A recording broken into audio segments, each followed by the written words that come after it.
Había un padre y un hijo, y llega el padre, le dice, hijo, esta noche no tenemos nada para cenar.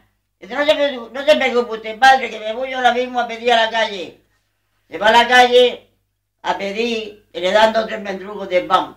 Y viene y dice, padre, ya traigo aquí pan. Y dice, pues hijo, hacemos una sopica y la comemos.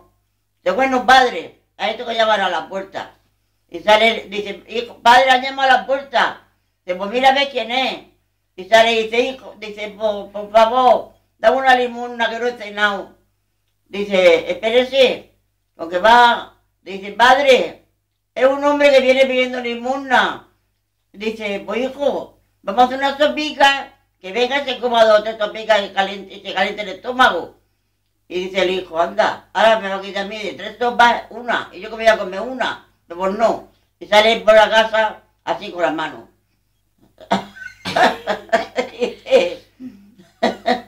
Dice mi padre que va a hacer sopa.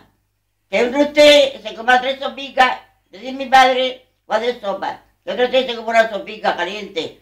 Y le dirá a tu padre que le den por culo a él, porque a mí no me da por culo nadie.